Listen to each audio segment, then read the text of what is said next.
ഇന്നത്തെ നമ്മുടെ റെസിപ്പി വളരെ ടേസ്റ്റി ആയിട്ട് ആവിയിൽ വേവിച്ചെടുത്തിട്ടുള്ളൊരു പലഹാരത്തിൻ്റെ റെസിപ്പിയാണ്. ഗോതമ്പ് പൊടിയും അമൃതപ്പൊടിയും വീട്ടിലുണ്ടെങ്കിൽ ഒന്ന് ട്രൈ ചെയ്ത് നോക്കുക, നല്ല ടേസ്റ്റിയാണ്. അപ്പോൾ വീട്ടിലേക്ക് കിടക്കുന്നതിന് മുമ്പ് വീഡിയോ ഇഷ്ടപ്പെടുകയാണെങ്കിൽ ഒന്ന് ലൈക്ക് ചെയ്യുക, സബ്സ്ക്രൈബ് ചെയ്യാത്തൊരു സബ്സ്ക്രൈബ് ചെയ്യാനൊന്നും മറക്കരുത് കേട്ടോ. നമുക്കിതിലേക്ക് ഒരു നല്ല പഴുത്തിട്ടുള്ള നേന്ത്രപ്പഴം വേണം. അത് ഞാനിതാ തൊലിയൊക്കെ കളഞ്ഞിട്ട് ഒരു ബൗളിലേക്ക് ഇട്ട് കൊടുത്തിട്ടുണ്ട്.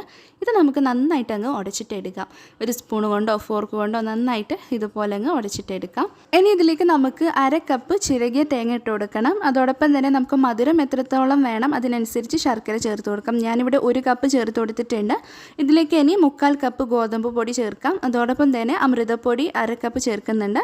ഈ ഒരു അമൃതപ്പൊടി നമ്മൾ 1/2 കപ്പാണ് എടുത്തിരിക്കുന്നത് കേട്ടോ. നല്ല ടേസ്റ്റിയാണ് ഈ ഒരു പലഹാരത്തിനായിട്ട്. അപ്പോൾ നിങ്ങൾ ഗോതമ്പ് പൊടി കൂടുതൽ എടുക്കുകയെന്നുണ്ടെങ്കിൽ അതിനനുസരിച്ച് അമൃതപ്പൊടി കൂട്ടിയിട്ട് ഈ ഒരു പലഹാരം നിങ്ങൾക്ക് ഉണ്ടാക്കിയെടുക്കാം. ഇനി ഇതിലേക്ക് നമുക്കൊരു 3 ഏലക്ക ചതച്ചിട്ട് ഇട്ട് കൊടുക്കുന്നുണ്ട്. പൊടിയായിട്ട് നിങ്ങളുടെ കയ്യിലുണ്ടെന്നുണ്ടെങ്കിൽ ഒരു 1/4 ടീസ്പൂൺ പൊടി ചേർത്ത് കൊടുത്താലും മതിയാവും കേട്ടോ. നന്നായിട്ട് ഇളക്കി എടുക്കുന്നുണ്ട്. ഇതിലേക്ക് കുറേശ്ശെ വെള്ളം ഒഴിച്ചിട്ട് ഇത് കലക്കിയെടുക്കാം.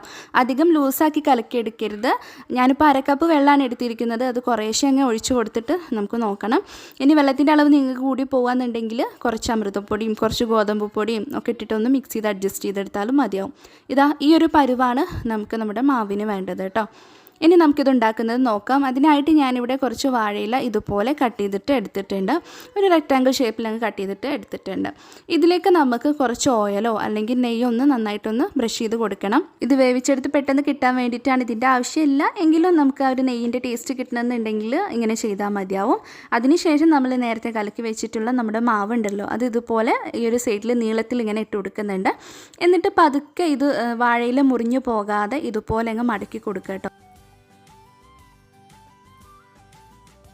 അതിനുശേഷം ഇതിൻ്റെ 2 സൈഡിലും ഇതുപോലെ ചെറുതായിട്ടൊന്ന് മടക്കി കൊടുക്കുക. അപ്പോൾ ഇത്രയേ ഉള്ളൂ. ഇത് ഇനി ഒരു പ്ലേറ്റിലേക്ക് ഞാൻ വെക്കുന്നുണ്ട്. അപ്പോൾ ഇതുപോലെ ബാക്കിയുള്ളതൊക്കെ നമുക്ക് വാഴയിലയിൽ പൊതിഞ്ഞിട്ട് മടക്കിയിട്ട് എടുക്കാം.